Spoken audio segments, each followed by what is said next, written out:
सूर्यकोटि समप्रभ निर्विघ्नं कुरु मे देव सर्वकार्येषु सर्वदा विघ्नेश्वराय वरदाय सुरप्रियाय लंबोदराय सकलाय जगदिताय नागाननाय स्तुत्यग्नविभूषिताय गौरीसुताय गणनाथ नमो नमस्ते।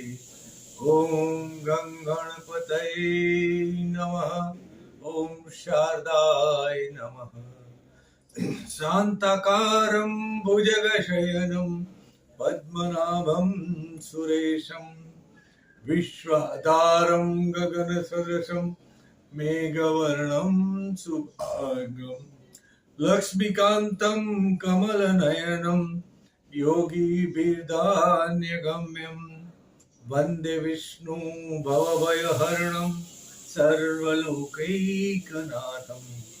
त्वमेव माता च पिता त्वमेव बन्धुश्च सखा त्वमेव विद्या द्रविणं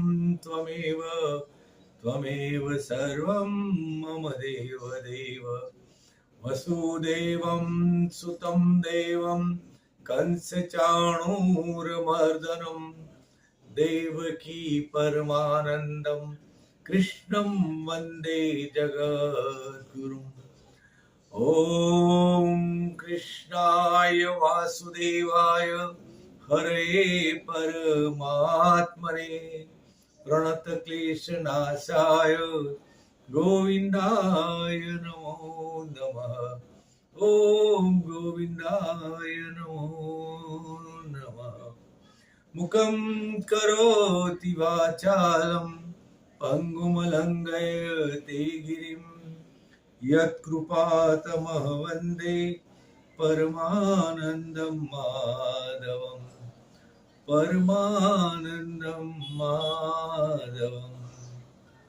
ॐ मृत्युञ्जय महादेव त्राहि मां शरणागत जन्म मृत्यु जरा व्याधि पीडित कर्म बंधने। ओम त्र्यंबकं यजामहे सुगंधिं पुष्टिवर्धनम् उर्वारुकमिव बन्धनान् मृत्युर्मुक्षीयमामृतात्। ओम नमः शिवाय। ओम नमः शिवाय। मंगलम भगवान विष्णु मंगलम गरुड़ध्वज मंगलम पुंडरीकाक्षौ मंगलायतनो हरि सर्वमंगल मांगल्ये शिवे सर्वार्थ साधिके शरण्ये त्र्यंबके गौरी नारायणी नमोस्तुते नारायणी नमोस्तुते। मनोजवं मारुततुल्यवेगं जितेन्द्रियं बुद्धिमतां वरिष्ठं वातात्मजं वानरयूथमुख्यं श्रीरामदूतं शरणं प्रपद्ये श्रीरामदूतं शरणं प्रपद्ये। जय हनुमन्ते जय हनुमन्ते जय हनुमन्ते। आइए हनुमंत विराजिए कथा सुनो श्री राम की। श्री रामचंद्र भगवान की जय। श्री कृष्णचंद्र भगवान की जय। श्री क्लिंग जी महादेवनी जय। महर्षि वाल्मीकि रचित રામાયણના અરણ્યકાંડનું પ્રકરણ 36। મહર્ષિ સુતીક્ષ્ણનો આશ્રમ। ચાલતા ચાલતા ગાઢવનમાં અનેક ટેકરીઓ આવવા લાગી। તેમણે જોયું તો એક ઊંચી ટેકરી ઉપર વલ્કલો સૂકવેલા હતા। પાસે ઊંચા ઊંચા વૃક્ષો હતા। વૃક્ષો નીચે પર્ણકુટીરો બાંધેલી હતી। રામને નિશ્ચય થયો કે આ જ મહર્ષિ સુતીક્ષ્ણનો આશ્રમ હોવો જોઈએ। ત્રણે જણાએ આશ્રમમાં પ્રવેશ કરી મહર્ષિ સુતીક્ષ્ણ પાસે જઈને પ્રણામ કર્યા। પોતાની ઓળખ આપતા રામે કહ્યું, હું ઋષિવર, હું અયોધ્યાનો રાજકુમાર રામ છું. આપના દર્શન માટે અહીં આવ્યો છું. તો મને આશીર્વાદ આપી કૃતાર્થ કરો. રામની પ્રાર્થના સાંભળતા જ સુતીક્ષ્ણ ઊભા થઈ ગયા અને સહર્ષ બોલ્યા, હે ધર્માત્મા રામ, હું તમારું હૃદયપૂર્વક સ્વાગત કરું છું. તમારા આવવાથી મારો આશ્રમ પાવન થયો છે. હવે તમે આ આશ્રમને તમારું ઘર માનીને સુખેથી રહો. હું તમારા આગમનની પ્રતીક્ષા કરતો જીવી રહ્યો છું. તમારા દર્શન થયા એટલે મારી સર્વ કામનાઓ સફળ થઈ. મેં અહીં તપશ્ચર્યા કરી સિદ્ધિ મેળવી છે, તે હું તમને અર્પણ કરું છું. તેનો તમારા ભાઈ લક્ષ્મણ અને સીતાજી માટે ઉપયોગ કરો. સીતાજીએ જોયું કે બધા આશ્રમો કરતા મહર્ષિ સુતીક્ષ્ણનો આશ્રમ અલગ તરી આવતો હતો. ફળ ફૂલથી લચેલા વૃક્ષો, વનરાજી, સુંદર પક્ષીઓથી ભરેલી આ રમ્ય ભૂમિ મનોહર લાગતી હતી. થોડે થોડે દૂર નાની નાની કુટીરોમાં ઋષિ મુનિઓ પોતાની મનગમતી રીતે પરાત્પરની ઉપાસના કરી રહ્યા હતા. માત્ર સૂર્યચંદ્રના કિરણો પીને રહેનારા, અન્નને પથ્થર પર કોટીને ખાનારા, માત્ર વૃક્ષોના પાંદડા ખાનારા, કઈ પણ પાત રહ્યા વિના ભય પર સુનારા, સદા જાગનારા, બધી જ ઋતુઓમાં ઉઘડા આકાશ તળે પડી રહેનારા, માત્ર જળપાન કરીને જીવનારા, વાયુ ભક્ષણ કરીને રહેનારા, ગાયના છાણથી લીપેલી ભૂમિ પર સૂઈ રહેનારા, તો કોઈ સતત પાણીથી ભીંજાયેલા વસ્ત્રો પહેરનારા, વારંવાર સ્નાન કરનારા અને ચારે કોર અગ્નિ સળગાવી માથા પર સૂર્યનો તાપ સહન કરનારા તપસ્વીઓને જોઈને સીતાજીને અણધાર્યું આશ્ચર્ય થયું. રામચંદ્રે વિનમ્ર ભાવે કહ્યું, ઋષિવર, મારે મારા પરિશ્રમ અને શક્તિથી ગુણો અને પવિત્રતા પ્રાપ્ત કરવાના છે. તે માટે મારે તમારા આશીર્વાદ મેળવવાના છે.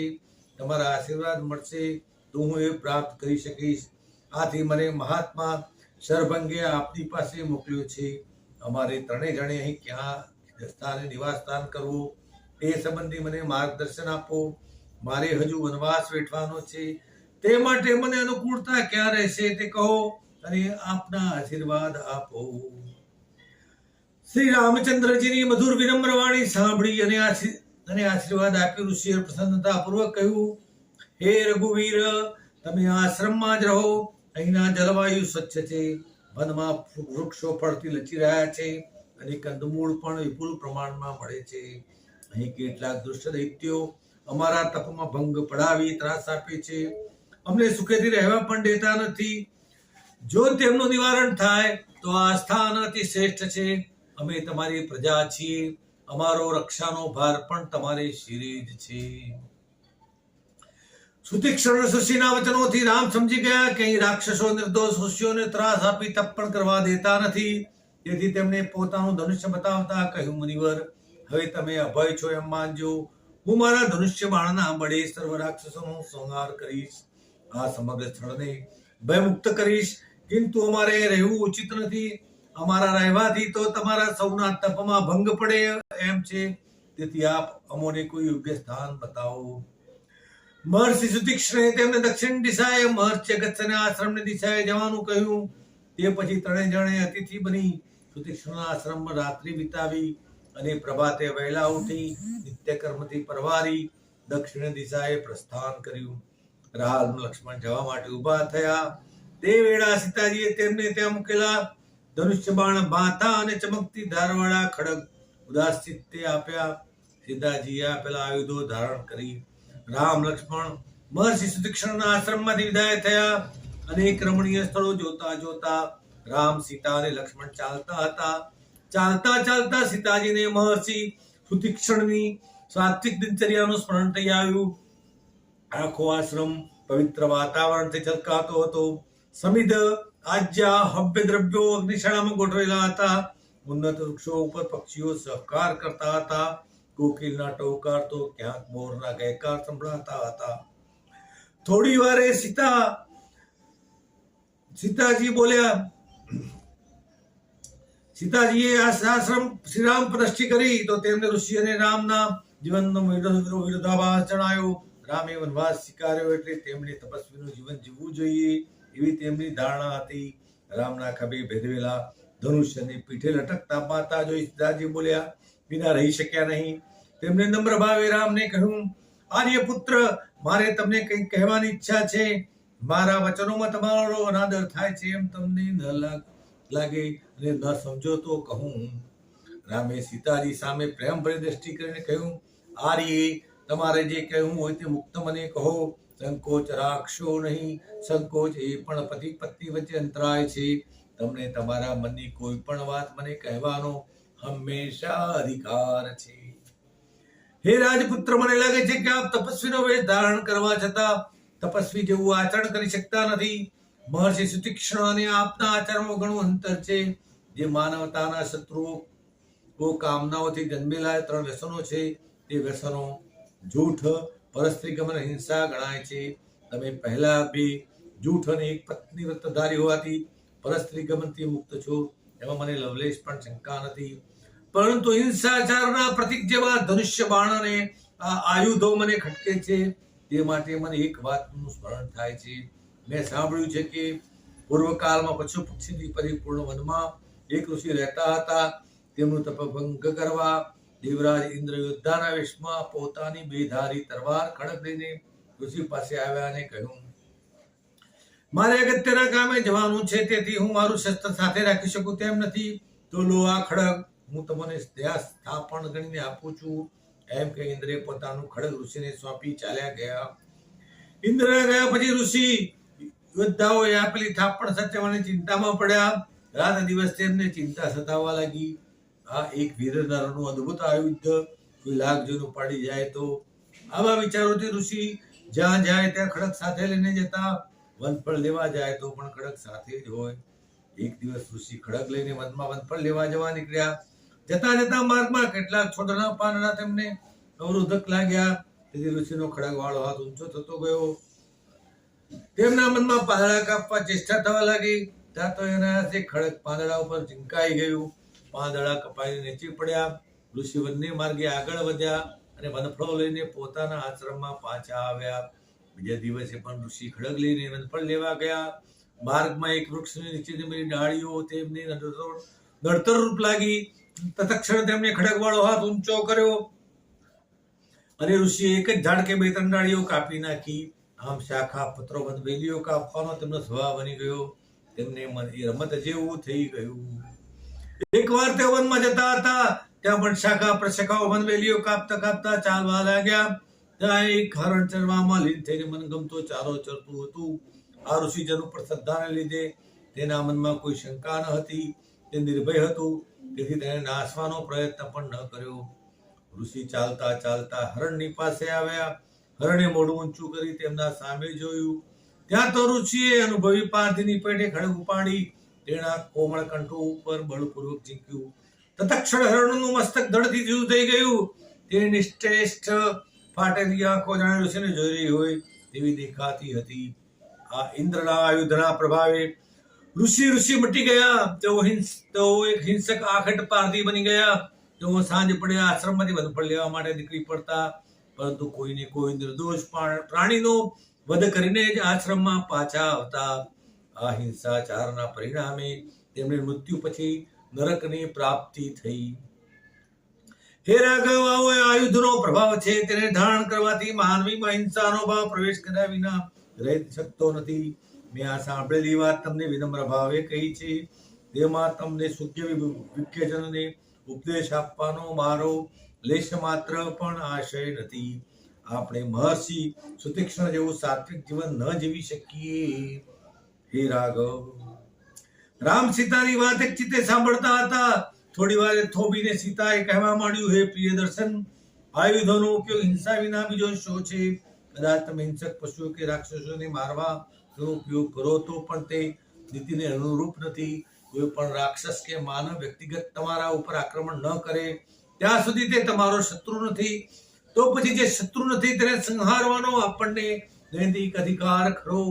આ વાત ક્યારની મારા મનમાં ઘોળા રહ્યા કરતી હતી, તેનું આજે આપને હું નિવેદન કરું છું. આઠનું કહી સીતાજી બોલતા બંધ થયા. થોડી વાર એ 3 જણ ચૂપચાપ ચાલતા રહ્યા. હવે સીતાને કંઈ બધું કહેવાનું નથી એમ માની રામે કહ્યું, આર્યે, તમારા હિતકર મધુર વચનો સાંભળી મને આનંદ થાય છે. આયુધથી હિંસા અને હિંસાથી અધોગતિમાં જતો મને અટકાવવાનો તમારો જે શુભ આશય છે તે માટે હું તમને ધન્યવાદ આપું છું. આર્ય નારી પોતાના પતિનું શ્રેય ઈચ્છે છે. એ આર્યોની પરંપરા રહી છે. તમે પણ તેને અનુસર્યા છો. તમારા નિષ્પાપ વચનોનો હું અનાદર કરતો નથી. હવે તમે મારી દ્રઢ માન્યતા શાંતિથી સાંભળો. આમ કહી રામે ગંભીરપણે કહેવા માંડ્યું, આર્ય હું જે કંઈ કર્મ કરું છું તે નિષ્કામ ભાવે કરું છું. મારા કોઈ પણ કર્મ મારો અંગત નિસ્વાર્થ હિત નથી કે મને કોઈ ફળની આકાંક્ષા પણ નથી. તમે જાણો છો કે હું જે કંઈ કરું છું તે પ્રજાના હિત માટે કરું છું. અહીંના ઋષિજનો તમે જોયા કેવા સહિષ્ણુ બની તિતિક્ષા ધારણ કરી બ્રહ્મની ઉપાસના કરી રહ્યા છે. સાથે સાથે વેદ જ્ઞાનનો પ્રચાર પ્રસાર કરી શિષ્યોને આદર્શ માનવીય જીવન જીવવાની પ્રેરણા આપી રહ્યા છે. યજ્ઞોમાં આજ્ઞા અને હવ્ય પદાર્થો હોમી વાતાવરણને પ્રદૂષણ મુક્ત અને મેઘમંડળને નિર્મળ બનાવી રહ્યા છે. દૂષિત થતા જલવાયુને તો શુદ્ધ રાખવાનો નિરંતર પ્રયત્ન કરી રહ્યા છે. તેઓ કોઈને ક્યાંય નડતર બનીને જીવન વિતાવતા નથી. હવે તમે જુઓ, આ દક્ષિણના રાક્ષસો ક્રમે ક્રમે ઉત્તર દિશાએ આક્રમણ કરવા લાગ્યા છે. વિંધ્યગીરીની પર્વત વળા વટાવી દંડકારણ્યથી આગળ વધી અયોધ્યા ભણી આવી રહ્યા છે. અરે તેઓ દેવોને પણ કણડતા અચકાતા નથી. તેમનો મુખ્ય આહાર માનવ માંસ છે. તેથી તે નિર્દોષ ઋષિવરોનો અને મુનિજનોનો સંહાર કરીને આહાર કરી જાય છે. અને જો ઋષિજનો કેવા ઉદાર ચિત્ત છે, તેઓ આદમ રાક્ષસોને શાપ પણ આપતા નથી. અપિતુ તેઓ મૃત્યુનું વર્ણન કરી રાક્ષસોનો આહાર બનવાનું પસંદ કરે છે. તેમને ભીતિ છે કે શાપ દેવાથી પોતાનું તપોબળ નાશ પામશે. સંચિત પુણ્ય કર્મો પણ શાપના કારણે ઘટી જશે. તેથી તેઓ રાક્ષસોનો પ્રતિકાર કરવા શાપ પણ આપતા નથી અને પ્રતિકાર પણ કરતા નથી. હે સીતે, તમે જાણો છો કે આપણે ઋષિ મુનિઓને જ્યાં જ્યાં મળ્યા છીએ ત્યાં ત્યાં તેમને આપણો આદર કર્યો છે. તેઓએ મને પોતાનો રાજા માન્યો છે. તેઓ મને કહે છે, હે રામભદ્ર, તમે વનમાં હો કે જન્મમાં હો, નગરમાં હો કે અરણ્યમાં હો, સુખમાં હો કે દુઃખમાં હો, તમે અમારા રાજા છો. અમે તમારી પ્રજા છીએ અને નિર્દોષ પ્રજાનું રક્ષણ કરવું એ રઘુકુળની ઉજ્જવળ પરંપરા છે. એ તમારો ધર્મ છે. અમારું રક્ષણ કરી તમે તમારું ધર્મ પાલન કરો. પ્રિય, હવે તમે જ કહો, શું હું રાક્ષસોના બળથી ડરીને મારી નિર્દોષ પ્રજાનું રક્ષણ ન કરું? આવી નિર્દોષ પ્રજાનું રક્ષણ કરવા રાક્ષસોનો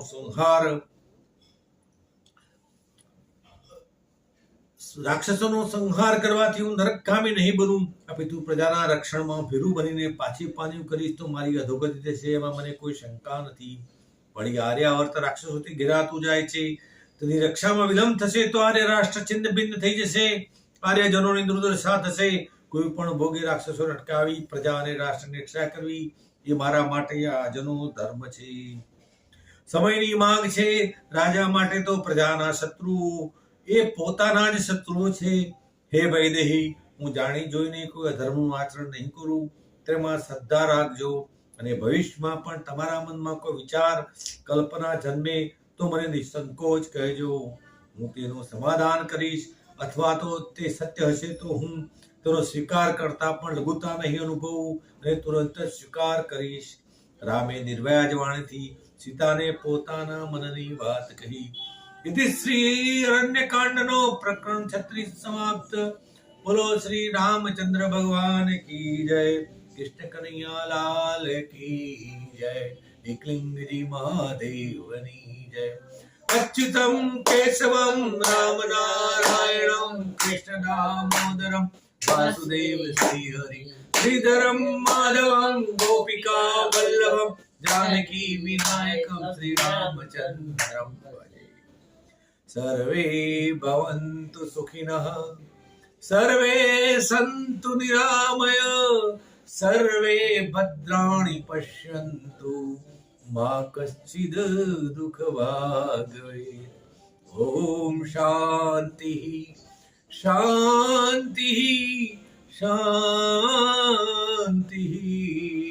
हरि ओम तत्सत हरि ओम तत्सत रघुपति राघव राजा राम पतित पावन सीताराम सुंदर विग्रह मेघाश्याम गंगा तुलसी शालिग्राम रघुपति राघव राजा राम पतित पावन सीताराम सुंदर विग्रह मेघाश्याम गंगा तुलसी शालिग्राम रघुपति राघव राजा राम